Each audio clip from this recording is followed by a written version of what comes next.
Hello everyone, welcome to my channel. मैं हूं प्रज्ञा और आज के वीडियो लेक्चर में हम जो है सीजी बोर्ड की क्लास 9th पॉलिटिकल साइंस का 14 chapter gender equality and women's right के बारे में देखेंगे। तो इससे पहले के जो चैप्टर है उसमें हमने राइट्स के बारे में देखा था, हमारे अधिकार के बारे में देखा था। वो अधिकार जो हमारे डेमोक्रेसी से रिलेटेड है, मतलब हमारे कॉन्स्टिट्यूशन में लिखा हुआ है, और वो जो लिखित आधार है वो हमारे फंडामेंटल राइट्स में आते हैं। अब जो है हमको जेंडर इक्वालिटी के बारे में देखना है, वुमेन्स की राइट्स के बारे में देखना है। तो जेंडर इक्वालिटी का मतलब क्या होता है? जेंडर मतलब मेल, फीमेल या ट्रांसजेंडर, जो भी जेंडर है उनको इक्वल स्टेटस मिले सोसाइटी में। वुमेन्स कहीं पीछे ना रहे, ट्रांसजेंडर कहीं पीछे ना रहे, जो भी इंसान है चाहे उसका जो भी जेंडर हो उसको इक्वल स्टेटस मिले सोसाइटी में। और जो वुमेन्स हैं उनको अलग से जो राइट्स दिए गए हैं उनके बारे में हमको जानना है। तो we learn about democracy and human right in previous chapters. We learn that a successful democracy is one in which all the members of society participate to the fullest possible extent. तो हमने इससे पहले वाले जो chapters हैं उसमें पढ़ा था डेमोक्रेसी के बारे में, फिर हमने ह्यूमन राइट्स के बारे में पढ़ा। तो ये सारी चीज़ों के बारे में हम जानते हैं। तो हम ये भी जानते हैं कि अगर एक कोई कंट्री है वहाँ पे डेमोक्रेसी सक्सेसफुली इम्प्लीमेंट हो रहा है तो इसका मतलब क्या है? जितने भी मेंबर्स हैं सोसाइटी में वो वहाँ पे पार्टिसिपेट कर रहे हैं गवर्नमेंट को चलाने में, सक्सेसफुली अपना योगदान दे रहे हैं। We also learn that citizens should have rights for a democracy to function properly. This is why democratic countries have legally recognize many human rights. तो हमने ये भी पढ़ा कि डेमोक्रेसी, अगर एक कंट्री में डेमोक्रेसी प्रॉपरली फंक्शन करना है करे तो उसके लिए हर एक सिटीजन को पर्टिकुलर राइट देने की ज़रूरत है। इसलिए जो डेमोक्रेटिक कंट्रीज हैं उन्हें कई सारे राइट्स जो है उसको लीगली रिकॉग्नाइज किया है। तो इस चैप्टर में हम लोग क्या करेंगे? हम लोग ये देखेंगे कि जो डेमोक्रेसी है, जो राइट्स है, वो इक्वली हर सेक्शंस ऑफ सोसाइटी, हर जो सेक्शन है सोसाइटी का, मैन, वुमेन और ट्रांसजेंडर, उनको पर्टिकुलरली मिला है कि नहीं। और इसमें पर्टिकुलरली वुमेन्स की बात करते हैं क्योंकि वुमेन्स को हमेशा से क्या किया जा रहा था? नकारा जा रहा था। So are women actually able to exercise the right the constitution guarantee to all citizens? That's why is it that in reality women do not get equal opportunity to develop and progress in life? Let us understand the reasons. तो यहाँ पे ये बताया जा रहा है कि भले ही हमारे वुमेन्स जो हैं उनको ये बोला जाता है कि कॉन्स्टिट्यूशन बोलता है कि उनको हम इक्वल राइट्स देते हैं, लेकिन क्या ये रियल फैक्ट है? क्या जो वुमेन्स हैं उनको इक्वली मौका दिया जाता है ताकि वो अपनी इच्छाओं को जी सके, अपने तरीके से काम कर सके? तो इस चैप्टर में हम कुछ पॉइंट्स ऐसे देखेंगे। तो हम कुछ क्वेश्चंस देखेंगे क्लास में, जैसे कि हम साइकिल देख रहे हैं। तो ये साइकिल जो है ये अलग साइकिल है और ये एक साइकिल है जिसमें इस तरीके का ये लगा हुआ है, ठीक है, डंडा लगा हुआ है। तो ये जो साइकिल है, पर्टिकुलरली जो साइकिल्स है वो भी अलग आती है, जैसे ये गर्ल्स की साइकिल है और ये मेंस की साइकिल है। वैसे ही बैग्स में भी डिफ्रेंशिएशन होता है, ड्रेसेस में भी डिफ्रेंशिएशन होता है, और वैसे ही जो पहनने के और जो चीज़ें हैं उसमें भी डिफ्रेंशिएशन होता है। तो आज की डेट में बहुत सारे जो चीज़ें हैं उनमें फ़र्क आ गया है, जैसे कि ड्रेसअप को लेके आज पर्टिकुलरली अगर आज की डेट में हम देखें, टी शर्ट्स हैं, शूज़ हैं, ये मेंस और वुमेंस का नहीं होता है। बैग्स है जो मेंस और वुमेंस का नहीं होता, आज की डेट में सब कॉमन है, लेकिन कुछ साल पहले ये चीज़ें नहीं थी। तो we see many clear differences between boys and girls and men and women in society around us. Girls and boys are taught to behave, dress and play in a particular manner from childhood. तो हम ऐसे ही बहुत सारे differences देखते हैं जो हमारी society में बॉयज़ और गर्ल्स और मेंस और वुमेन्स के लिए डिफाइन किया गया है। तो गर्ल्स और बॉयज़ को शुरुआती तौर से ही अपने घर में ही यह सिखाया जाता है कि कैसे उनको बिहेव करना है, कैसे उनको अपना एटीट्यूड रखना है, कैसे उनको कपड़े पहनने हैं, कैसे उनको खेल खेलने हैं। ये सारी चीज़ें पर्टिकुलरली उनको चाइल्डहुड से ही सिखाई जाती है। जैसे कि फॉर एग्जाम्पल हम घर में ही सिखाते हैं कि अगर बॉयज़ हैं, थोड़े बड़े होने के बाद बच्चे जो हैं, उसके बाद अगर वो खा रहे हैं तो उनका जो प्लेट है वो मम्मा उठा के लेके जाएगी, जो बॉयज़ है पर्टिकुलरली उनके। और गर्ल्स को ये सिखाया जाता है कि तुम लड़की हो तो तुमको उठा के लेके जाना है, बट दैट्स टोटली रॉन्ग। अगर कोई भी खा रहा है तो वो उसकी जिम्मेदारी है ना, चाहे वो बॉय हो, गर्ल हो, मैन हो, कोई भी हो, who is the other person, he is not his made, है ना, जो अदर पर्सन है जो उसका थाली उठा के लेके जाएगा, उसका प्लेट उठा के लेके जाएगा, वो उसका मेड नहीं है, उसका नौकर नहीं लगा हुआ है। ठीक है, छोटे बच्चे हैं पर्टिकुलरली तब एक बात अलग होती है, लेकिन we should have a habit that what we are doing we should be self dependent. इसी ही सेल्फ डिपेंडेंट कहा जाता है जहाँ हम अपने काम खुद से करते हैं। ये नहीं कि हम उसको हम बॉयज़ है तो हम उसको आगे टाल दें, उसको आगे दे दिया जाए। तो ये अगर जो पर्टिकुलर नज़रिया है सोसाइटी का, अगर ये चेंज हो सके तो काफ़ी सारी बदलाव आ जाएंगे और गर्ल्स को हमेशा अपने ही घर में डिस्क्रिमिनेशन नहीं फील करना पड़ेगा। तो हम घर में भी ये सिखाते हैं, पेरेंट्स जो हैं पर्टिकुलरली बॉयज़ को टॉयज़ में एरोप्लेन्स और कार देते हैं और गर्ल्स को टॉयज़ में डॉल्स हो गए और यूटेंसिल्स हो गए, टॉय यूटेंसिल्स हो गए, स्टोव्स हो गए, ये किचन आइटम्स हम गिफ्ट में देते हैं, बच्चों को दिया जाता है। लेकिन हम अगर केयरफुली देखें तो हम नोटिस करेंगे कि जो डिफरेंसेस थे बॉयज़ और गर्ल्स में, even small matter in everyday life, तो हम ये देखेंगे कि मतलब बॉयज़ और गर्ल्स में छोटे छोटे मैटर्स भी एवरीडे लाइफ, जैसे कि मैंने प्लेट उठाने वाली ही बात बोली, इसमें बहुत सारे डिफरेंसेस होते हैं। जैसे कि girls are considered to be emotional and polite. अब छोटा सा डिफरेंस और है, गर्ल्स को हमेशा यही बोला जाता है कि आपको शांत रहना है, आपको पोलाइटली बात करना है, आपको इमोशनल रहना है, और कॉन्ट्रास्ट को बॉयज़ को क्या बोलते हैं, आपको मतलब रफ एंड टफ रहना है, कोई अगर वो करे तो मार देना है, मतलब उनको ताकतवर बन के रहना है। The influence of such ideas can be seen in their later life. For instance, technical and higher education are considered suitable for boys, while teaching, nursing, etc. are considered suitable for girls. तो इस तरीके के जो influences हैं वो आगे उनके life में भी दिखती हैं। जैसे कि अगर हम टेक्निकल एजुकेशन की बात करें और हायर एजुकेशन की बात करें तो ये माना जाता है इस सोसाइटी में कि बॉयज़ के लिए वो चीज़ें सुटेबल हैं, और वैसे ही गर्ल्स के लिए क्या सुटेबल है, जैसे कि वो टीचिंग का जॉब करे, नर्सिंग का जॉब करे, इस तरीके का। तो टेक्निकल में क्या आता है, जैसे कि माइंस में काम किया जाता है, या सिविल वर्क्स हैं, और भी बहुत सारे टेक्निकल वर्क्स हैं, वो बॉयज़ के लिए सुटेबल माना जाता है, जिसमें बहुत ज़्यादा श्रम होता है।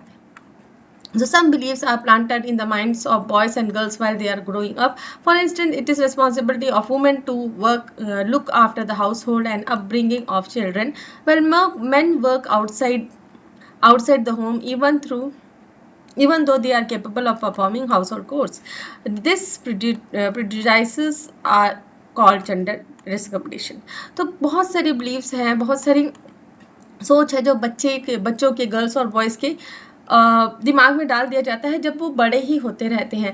तो ये सबसे बड़ा इम्पॉर्टेंट पॉइंट जो है वो जिस सोसाइटी में लड़कों और बच्चियों के मन में डाला जाता है कि जो वुमेन्स है उनको घर का काम करना है और जो मैन है उनको बाहर का काम करना है।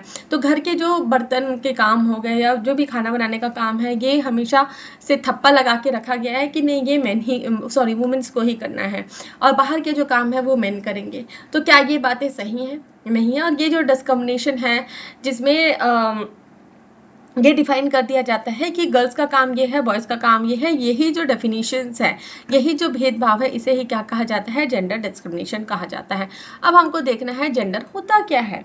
तो there are biological differences between boys and girls and we recognize them at birth, but it is a society that assign different roles and attire to man and women. तो अगर हम जेंडर की बात करें, जो बायोलॉजिकल डिफरेंसेस होता है, boys का बॉडी स्ट्रक्चर अलग होता है, गर्ल्स का बॉडी स्ट्रक्चर अलग होता है, तो इसको हम जब बच्चा पैदा होता है तब देखते हैं, जानते हैं, और तभी हम डिफाइन कर देते हैं कि ये बॉय है या गर्ल है। लेकिन उस बॉय या गर्ल को क्या काम करना है, आगे जाकर कैसे कपड़े पहने, कैसे रोल निभाना है, कैसे बात करना है, ये सारी चीज़ें जो है हमारी सोसाइटी डिफाइन करती है। तो this roles have slowly become fixed. This society perspective which determines the role of man and women is what we call social or gender discrimination.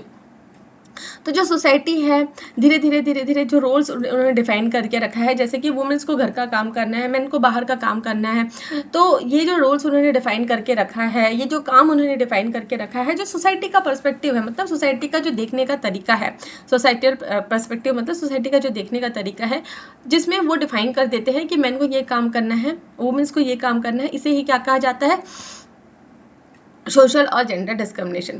With whom we normally associate the following words. Fill in fill them in proper appropriate column in the table given below। तो अब हमको कुछ यहाँ पे words दिए गए हैं और इसको हमको बताना है कि गर्ल्स और बॉयज़ या फिर दोनों के लिए है। अगर हम ब्यूटी सुंदरता की बात करें तो वो गर्ल्स के लिए आता है। टेंडरनेस की बात करें मतलब शाइनेस की बात करें तो वो क्या आता है, गर्ल्स के लिए आता है। हार्शनेस, एंगर, ये किसके लिए आता है, बॉयज़ के लिए। टॉलरेंस मतलब सहनशीलता, ये गर्ल्स के लिए आता है। ब्रेवरी बॉयज़ के लिए आता है। टॉकेटिव गर्ल्स के लिए आता है। इमोशनल गर्ल्स के लिए आता है। ऑर्नामेंट्स मतलब गहने गर्ल्स के लिए। हार्ड वर्क बॉयज़ के लिए। इंटेलेक्चुअल बॉयज़ के लिए।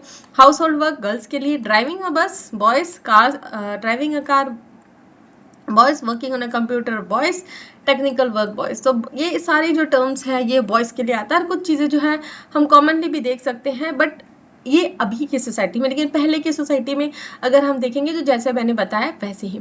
तो आज की सोसाइटी में काफ़ी चेंजेस आ रहा है, धीरे हम बदलते जा रहे हैं। और ऐसे बहुत सारी जो वर्क्स हैं जो पहले सिर्फ और सिर्फ बॉयज़ के लिए रिजर्व रहता था वो आज गर्ल्स भी कर रही है। जैसे बहुत सारे ऐसे डिफिनीशंस हैं। तो आगे देखेंगे, from the time a child is born our social culture practices assign roles in the life for boys and girls. This roles are based on gender differences. तो जैसे कि हम डिस्कस करते आ रहे हैं, जब एक बच्चा पैदा होता है तभी हमारी सोसाइटी जो है सोशल कल्चर प्रैक्टिसेस जो है वो डिफाइन कर देती है अलग अलग रोल्स बॉयज़ और गर्ल्स के लिए। और ये जो रोल्स है वो किस में, जेंडर के बेसिस पे डिफाइन होते हैं। मतलब बॉयज़ का अलग रोल रहेगा, गर्ल्स का अलग रोल रहेगा। The practice of allocating roles based on gender is called genderisation. और जैसे कि जेंडर के बेसिस में हम जो रोल्स असाइन करते हैं गर्ल्स और बॉयज़ को, इसे क्या कहा जाता है, जेंडराइजेशन कहा जाता है। For example, it is generally believe that men are physically stronger than women, hence they can easily perform tasks that are considered tough and require strength। तो जनरल बिलीफ में यही आता है कि मेंस जो है वो स्ट्रॉन्गर होते हैं वुमेन से फिजिकली, मतलब मर्दाना जो बोलते हैं, मतलब ताकत भी जो है मेंस जो है वुमेन से थोड़े से स्ट्रॉन्गर होते हैं। इसलिए जो भी इस तरीके के काम होते हैं जिसमें बहुत ज़्यादा परिश्रम होता है, स्ट्रेंथ लगता है, तो ये बॉयज़ को असाइन होते हैं, मेंस को असाइन होते हैं। Similarly womens are considered to be kind, tender by nature, hence they can look after their children well. तो वुमेन्स को हमेशा कंसिडर ये किया जाता है कि उनको एकदम दया भावना से रहना है, अपना नेचर जो है बहुत शांत रखना है ताकि वो बच्चों का अच्छे से ध्यान रख सके। In general the difference between man and women are attributed to their biological makeup, but it is important for us to understand that these roles are assigned not merely on the basis of sexual or biological differences but influenced by social practices. So these roles are shaped by our prevalent social beliefs. तो अगर general belief में हम देखें तो ये जो differences है main और वुमेन के, ये जो रोल्स असाइन किया गया है उनको बायोलॉजिकल उनके मेकअप के तौर पर, तो ये सही नहीं है। ये क्यों आगे बढ़ के आया है, क्योंकि जो सोशल बिलीव्स है, जो प्रथाएं चलती आ रही हैं उसके बेसिस में उनको ये रोल्स असाइन कर दिया गया है। इसमें कोई भी ऐसा तथ्य नहीं है। तो बेसिक जो सेक्सुअल और बायोलॉजिकल डिफरेंसेस हैं ये सोशल प्रैक्टिसेस के कारण आए हुए हैं। So we saw how gender discrimination is based on prescribed social believes. We shall now see how labour and wages are assigned on the basis of gender. तो अभी हमने देखा कि जेंडर डिस्क्रिमिनेशन किसके कारण आया है, जो सोशल बिलीव्स चलते आ रहे हैं, जो सोशल प्रैक्टिसेस चलते आ रहे हैं उसके कारण। अब हम देखेंगे कि कैसे जो है जो रोजी मजदूरी करते हैं उनके वो कैसे असाइन होते हैं बेसिस ऑफ जेंडर। और एक और जेंडर होता है थर्ड जेंडर जिसे कहा जाता है। तो देयर आर पीपल, ठीक है, लोग ऐसे भी लोग हैं जो फुली मेल और फीमेल नहीं होते हैं, तो इनको क्या कहा जाता है, थर्ड जेंडर कहा जाता है। और सुप्रीम कोर्ट ने ये सजेस्ट किया है कि एक प्रावधान हो जहाँ पे थर्ड जेंडर को ऑफिशियल फॉर्म्स में personal information there should be provision for third gender in all official forms। ठीक है, जितने भी ऑफिशियल फॉर्म्स है अगर आप देखेंगे, आप जो भी ऑफिशियल फॉर्म्स आप फिल अप करेंगे वहाँ पे थर्ड जेंडर का भी ऑप्शन होता है जहाँ पे पर्सनल इंफॉर्मेशन मांगी जाती है एक इंडिविजुअल से। तो जो भी, जैसे कि आप अगर आगे जाके जो कोई भी अगर फॉर्म भरेंगे, जैसे कि आपको किसी एग्जाम को भी फॉर्म भरना है तो वहाँ पे मेल, फीमेल, उसके बाद ट्रांसजेंडर, ये 3 ऑप्शंस होते हैं जेंडर के लिए। तो इस division of labour based on gender, तो ये हमको जानना है कि जो लेबर, जो काम हम करते हैं वो जेंडर के बेसिस में है। The way men and women behave and the decision they make in life are influenced by various factors. It is accepted that one important factor is biological। तो जैसे कि मैन और वुमेन डिसीजन लेते हैं अपने life में, ये किस पे निर्भर करता है, अलग अलग फैक्टर्स पे निर्भर करता है। तो इसमें से इम्पोर्टेंट फैक्टर क्या है, बायोलॉजिकल। बायोलॉजिकल फैक्टर मतलब वो मेल है कि फीमेल है। तो यहाँ पे लिस्ट ऑफ जॉब्स हैं और आपको ये बताना है कि इसमें से जॉब किसके लिए सुटेबल है। तो अगर हम सोसाइटी के बेसिस पे देखेंगे, जो फैक्ट्री में काम करने वाला जॉब है वो मेन के लिए सुटेबल होता है, लेबरर जो है वो मेन के लिए वुमेन के लिए दोनों सुटेबल होता है।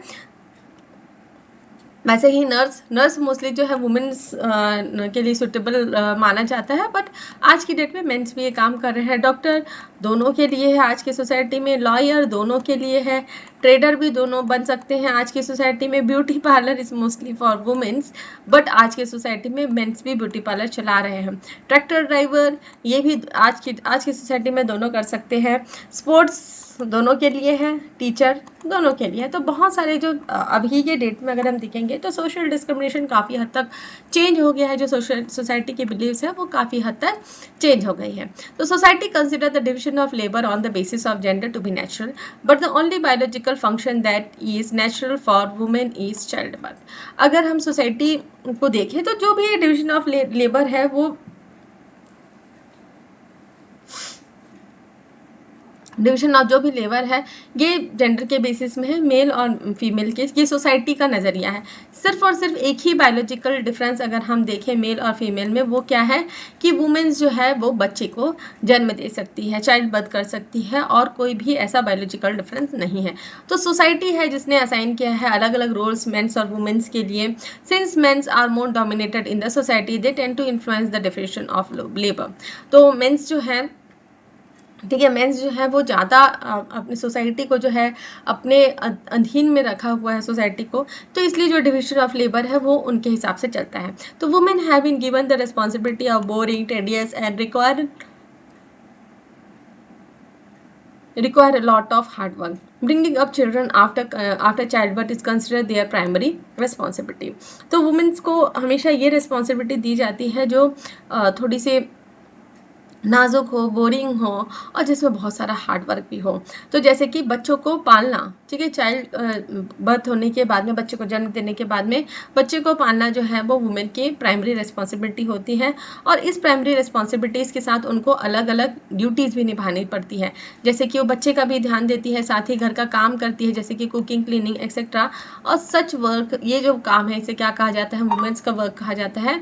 लेकिन अगर हम देखें तो वुमेन का वर्क एक डिफरेंट पर्सपेक्टिव से है, क्योंकि जो चाइल्ड अगर जो बच्चा पैदा हुआ है, जो चाइल्ड है, उसकी प्राइम रिस्पॉन्सिबिलिटी उसको बड़ा करने की वो फादर की भी होती है जैसे कि उसकी मदर की है।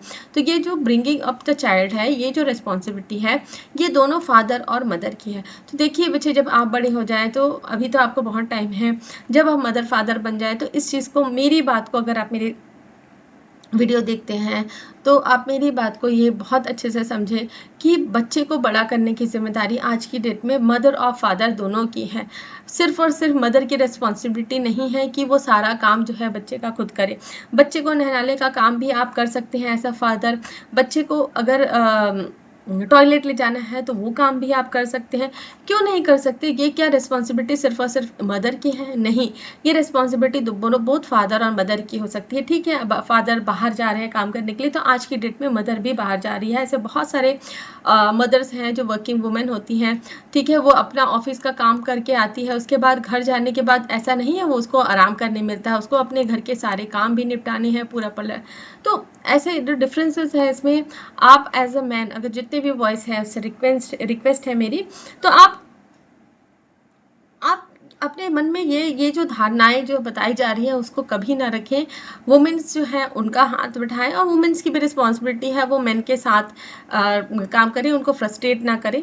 तो इस तरीके से अगर दोनों मदर और फादर की, मतलब जो हस्बैंड और वाइफ है, वो मिलकर अगर रिस्पॉन्सिबिलिटी निभाए तो ऐसे घर में कुछ भी प्रॉब्लम्स नहीं होती हैं।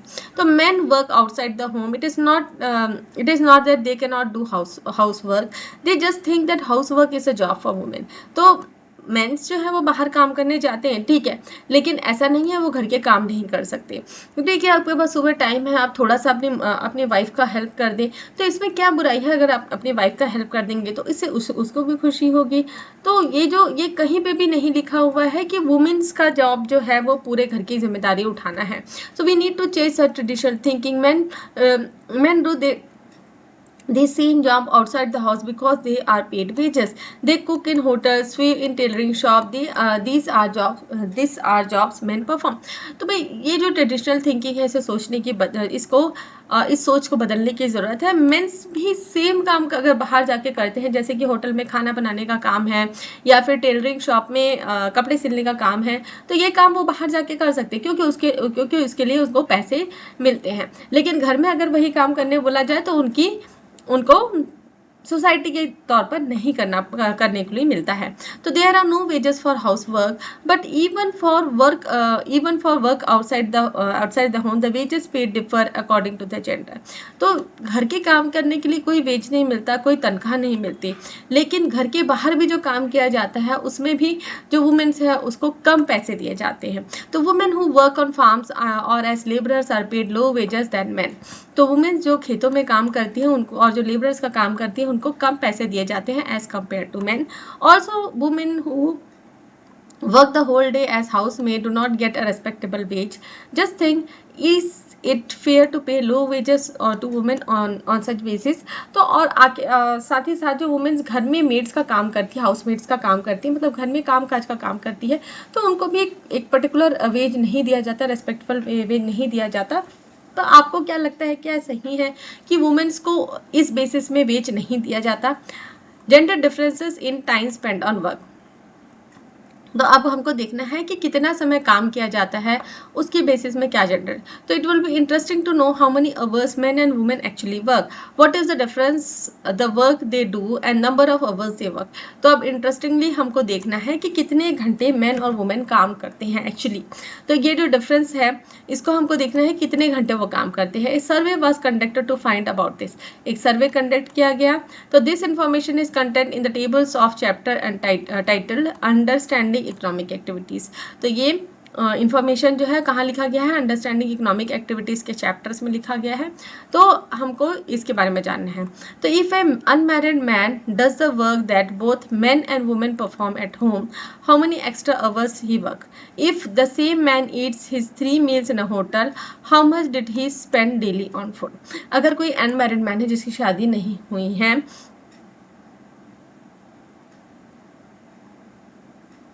ठीक है, वो काम कर रहे हैं दोनों, जैसे मेन और वुमेन जो भी परफॉर्म करते हैं, मतलब वो घर पे खाना भी बनाता है, तो खाना बनाने का भी काम कर रहा है, अपना जो भी दिनचर्या वाला काम है उसको भी कर रहा है. तो अगर एक सेम मैन जो है जो अनमैरिड है वो कितने घंटे काम करता है, ठीक है, 3 मील जो है वो होटल में काम करता है, तो कितना घंटा उसने फूड पे स्पेंड किया. तो on the basis of this facts we can, ठीक है, ये जो अंडरस्टैंडिंग इकोनॉमिक एक्टिविटीज में जो टेबल में ये सर्वे जो कंडक्ट किया गया था उसके बेसिस पे हमको जानना है. तो on the basis of this fact we can say that women face discrimination in both work and wages. The government has pass laws to ensure equal wages for women, but they are still paid less for employment outside the government sector. अब इन facts के basis में government ने rule बना के रखा है कि वुमेन्स को कोई डिस्क्रिमिनेशन नहीं फेस करना पड़ेगा. डिस्क्रिमिनेशन मतलब भेदभाव जो वर्क और वेजेस के बेसिस में, और गवर्नमेंट ने लॉ पास करके रखा है कि जो भी वुमेन है उनको इक्वल वेजेस देना है जैसे कि मेन को दिया जाता है. लेकिन आज भी ऐसे बहुत सारे सेक्टर्स हैं जो गवर्नमेंट सेक्टर्स नहीं हैं जहाँ पे वुमेन को कम वेजेस दिए जाते हैं. They do not get equal wages in agriculture sector, not they consider to be farmers. In other organise sectors they are paid around 60% of the way that man are paid. तो agriculture sector की अगर हम बात करें तो उनको कभी भी इक्वल वेज नहीं मिलता, और जो उनको कभी भी फार्मर्स की तरह कंसिडर नहीं किया जाता. और अनऑर्गेनाइज सेक्टर्स जो हैं वहाँ पे मेंस को जितना पैसा मिलता है, जैसे कि अगर मेन का रोजी 100 है तो इनको क्या है 60% मिलता है जितना मैन को मिल रहा है. अगर मैन का 100 है तो इनको सिर्फ 60 रुपीज़ मिलता है. तो it is evident from Ramvati situation that women face discrimination and inequality in employment. There are countless stories like शामला's family where girls remain illiterate and housebound because all family decisions are taken by men. In this way women continue to face exploitation. तो बहुत सारी situation है, जैसे कि हम रामवती की situation दे सकते हैं जहाँ पे वुमेन्स को डिस्क्रिमिनेट किया जाता है, भेदभाव किया जाता है, इनइक्वलिटी दी जाती है एम्प्लॉयमेंट में। और ऐसी बहुत सारी काउंटलेस स्टोरी है, जैसे कि श्यामलाल की स्टोरी, जहाँ पे सिर्फ मेंस की डिसीजन मेकिंग के कारण जो वुमेन्स है, जो गर्ल्स है घर की, उनको शिक्षा नहीं दी जाती है, उनको घर में ही रखा जाता है, घर के काम करवाए जाते हैं। इससे जो वुमेन्स है वो उनका एक्सप्लॉयटेशन होता आ रहा है। तो there are many people in our society like Shyamlal and prevent their who think like Shyamlal and prevent their educated and skilled wives like Ramvati from working. They accept age-old tradition and customs, are accustomed to thinking that only men have right to decide who stays at home and who work outside. They believe that their decision should be accepted without questioning. तो ऐसे बहुत सारे लोग हैं society में, जैसे कि वो श्यामलाल के जैसे सोचते हैं, उनको ये लगता है कि वुमेन्स को एजुकेट नहीं होना चाहिए और उनकी वाइफ्स जो काम करने लायक है उनको बाहर जाके काम नहीं करना चाहिए। तो ये जो पुरानी प्रथाएं चलती आ रही हैं, कस्टम्स आ रही हैं, उनके कारण मेंस को यही लगता है कि उनका ही डिसीजन चलना चाहिए घर में, वो डिसाइड करेंगे कि किसको घर पे रहना है, किसको बाहर करना है, क्या काम करना है। तो पूरे जो डिसीजन मेकिंग पावर है वो मेंस के पास है। Who created these customs and practices that people follow so blindly? Have you ever thought about it? How do this custom and tradition allow men to dominate? Why can't women break free from them? तो ये जो custom and practice कौन बनाया है, कहाँ लिखा है, किस वेद पुराण में लिखा है कि वुमेन्स को ये काम करना है, मेंस को ये काम करना है, घर में मेंस की चलेगी? ये जो कस्टम ट्रेडिशन ये किसने बनाई है और क्यों वुमेन्स जो है ये जो बंधन है उसको तोड़ के आज़ाद नहीं हो सकती? तो efforts to break existing conventions, तो इसके बारे में हम नेक्स्ट वीडियो लेक्चर में देखेंगे। तो मैं आशा करती हूँ कि आपको इतना समझ में आया होगा। इतना समझ में आया तो वीडियो को लाइक शेयर करें, कमेंट करके बताएं कि वीडियो कैसा लगा। और अगर मेरे चैनल के वीडियोस आपको पसंद आते हैं तो चैनल को सब्सक्राइब कर लीजिए, बेल नोटिफिकेशन को भी ऑन कर लीजिए, ताकि जब भी मैं नई वीडियोस डालूँ तो आपको नोटिफिकेशन मिल सके। Thanks for watching.